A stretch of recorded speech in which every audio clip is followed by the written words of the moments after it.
So this is GATE 2025 Data Science and Artificial Intelligence, question number 49, and we are given a function fx which is equals to x cube upon 3 plus 7x squared upon 2 plus 10x plus 133 by 2, and x is coming from minus 8, 0. So you need to be careful about the domain of definition.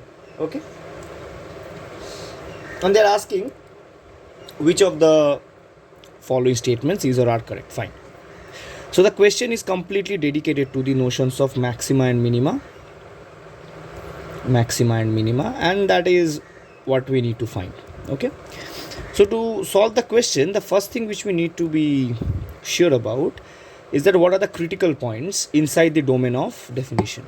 Okay, so what are the critical points? We know that the critical point, so f attains a critical point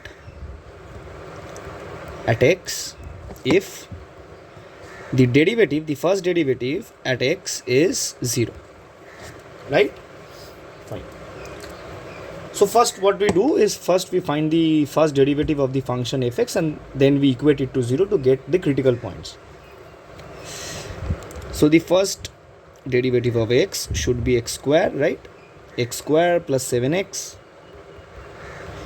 plus 10, right? Which is equals to x plus 5 into x plus 2, right? Therefore, the first derivative equating to 0 gives that x is equals to minus 5 or minus 2. ठीक है, तो ये basic सा हम लोग को एक मिल गया कि ये क्रिटिकल पॉइंट्स हो सकता है. Fine. Now the problem is that you also have learned something, that if the second derivative, inequalities regarding the second derivative, कि अगर सेकेंड डेरिवेटिव एक सर्टेन पॉइंट पे लेस देन 0 है तो आप बोल सकते हो कि वो मैक्सिमा है, अगर वो ग्रेटर देन 0 है तो आप बोल सकते हो कि वो मिनिमा है. अगर आप डायरेक्टली वो यहाँ पे अप्लाई करो तो आपको आंसर मिलना चाहिए ऑप्शन ए कि मैक्सिमा आएगा x इक्वल टू माइनस 5. वो आप इक्वेट करके देख सकते हो कि इसका जो सेकेंड डेरिवेटिव आएगा वो आएगा 2x प्लस 7, तो माइनस 5 बिठाने से वो आएगा माइनस 3 प्लस 5 माइनस 2 बिठाने से वो आएगा प्लस 3, तो माइनस 5 पे ये आएगा मिनिमा मैक्सिमम और माइनस 2 पे ये आएगा minimum. But the problem here is that, and the question is basically targeted to confuse the students, right? Because कि यहाँ पे x अपना defined है, मतलब जो domain of definition है वो है एक closed interval. ठीक है, जब भी हमें एक closed interval मिलेगा तो critical points उसके अंदर जो भी है वो तो हम लोग के पास मिल जाएगा फर्स्ट डेरिवेटिव को 0 पे इक्वेट करके. But even after getting hold the critical points inside the domain of definition, हम लोग को ये भी चेक करना पड़ेगा कि जो फंक्शन है वो एंड पॉइंट्स पे क्या वैल्यू दे रहा है. ठीक है, because the end points, at the end points the left and right derivatives would obviously exist, right, respectively. अगर मैं लेफ्ट एंड पॉइंट की बात करूँ या राइट एंड पॉइंट की बात करूँ उस हिसाब से. And the function is also given to be continuous. Therefore हम लोग को ये चेक करना ज़रूरी है कि एंड पॉइंट्स पे वैल्यू क्या देगा. अगर ये ओपन इंटरवल देता तो हम लोग का काम खत्म है. ठीक है, अगर ये ओपन इंटरवल देता तो ऑप्शन ए और ऑप्शन बी हम लोग यहाँ यही से करेक्ट कर दे सकते थे. But we are given the domain of definition to be closed, तो एंड पॉइंट्स पे चेक करना ज़रूरी है. So this is the start point of this problem, that you need to check the end points. And I am sure many of the students have got confused in this problem and they have marked the answer A and B to be correct, but ये नहीं होगा. क्यों नहीं होगा वो हम लोग अभी देखेंगे. ठीक है, so we check the values at x equal to minus 8 जो कि लेफ्ट एंड पॉइंट है, माइनस 5 जो कि माइनस 5 और माइनस 2 हम लोग को जो क्रिटिकल पॉइंट मिला है, एंड x इक्वल टू 0 जो कि राइट एंड पॉइंट है. ठीक है, अब देखिए क्रिटिकल पॉइंट जो हम लोग को मिला है, ठीक है, जो हम लोग को क्रिटिकल पॉइंट मिला है, अगर हम लोग उससे एक चीज़ इक्वेट करें कि सेकेंड डेरिवेटिव जो हम लोग को मिलेगा, ठीक है, let me change the colour, right, this is a better colour. Fine. जो हम लोग को सेकेंड डेरिवेटिव मिलेगा वो मिलेगा शायद 2x प्लस 7. तो अगर मैं सेकेंड डेरिवेटिव को x इक्वल टू माइनस 5 पे रखूँ तो ये आएगा minus 3 which is less than 0. इसका मतलब f एक मैक्सिमा तो अटेन करेगा.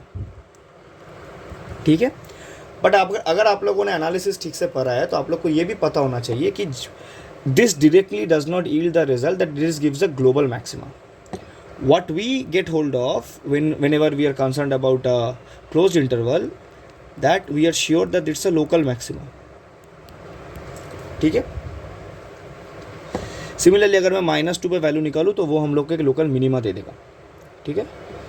तो एंड पॉइंट्स चेक करना ज़रूरी इसलिए है कि मैं हम लोग को ये चेक करना है कि हम लोग का जो लोकल मैक्सिमा मिल रहा है at the critical points which we have found out वो ग्लोबल है कि नहीं.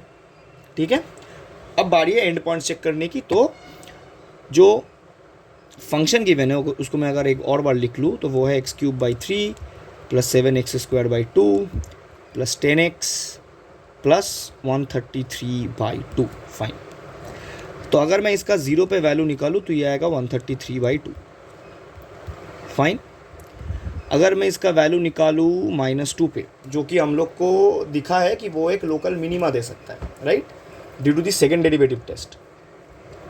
तो लोकल मिनिमा में अगर इसका वैल्यू चेक करूँ तो ये मुझको देगा -8/3 plus, so this should be 28/2 -20 + 133/2, right.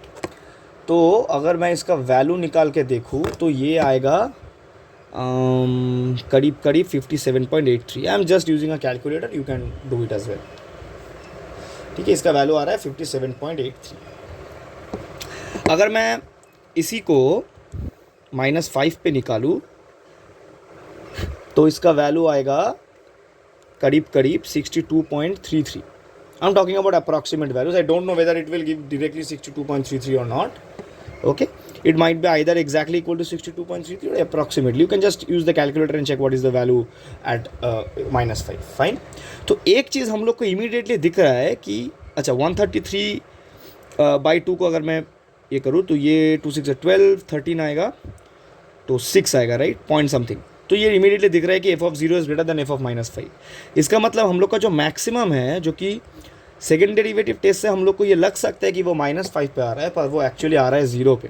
और जो मैक्सिमम वैल्यू है वो आएगा सी, ऑप्शन सी. मतलब मैक्सिमम वैल्यू जो है वो आएगा 133/2. And option A is also wrong immediately कि मैक्सिमम वैल्यू हम लोग का -5 पे अटेंड नहीं हो रहा है. तो हम लोग को एक तो मिला f ओके, तो एक पार्ट डन है. f -2 पे हम लोग का वैल्यू आ रहा है 57.83. f -8 पे x -8 पे कितना आएगा, तो x -8 पे इसका वैल्यू आएगा करीब 39.33 नहीं 83 शायद. ठीक है. तो इसका मतलब ये तो छोटा है ना f(-2) से, तो मिनिमा तो f(-8) पे आ रहा है, -2 पे अटेंड नहीं हो रहा है, तो ऑप्शन बी भी गलत है. ठीक है. तो लास्ट में हम लोग को चेक करना पड़ेगा minimum value of the derivative, right. Fine. तो minimum value of the derivative अगर हम लोग को चेक करना है तो कहाँ पे चेक करें, तो ये वाला पार्ट मैं हटा रहा हूँ. ठीक है. तो अगर हम लोग को डेरिवेटिव का चेक करना है तो हम लोग एक फंक्शन ले लेते हैं gx, जो कि f(x) को डिनोट करेगा. तो वो आएगा हम लोग का x² + 7x + 10. तो मेरा g(x) क्या आएगा 2x + 7, राइट. तो अगर मैं इसको 0 पे इक्वेट कर दूँ तो हम लोग का एक ही वैल्यू आने वाला है, वो की है -7/2. तो बेसिकली यहाँ से अगर मिनिमम भी आए तो भी यूनिक ही आएगा, मैक्सिमम भी आए तो भी यूनिक ही आएगा, क्योंकि हम लोग को फंक्शन मतलब क्रिटिकल पॉइंट तो एक ही मिल रहा है ना. तो ऑप्शन डी तो ऑटोमेटिकली करेक्ट होगा. ठीक है. तो इसका आंसर ए और बी नहीं है, please make sure of that. इसका आंसर है सी और डी.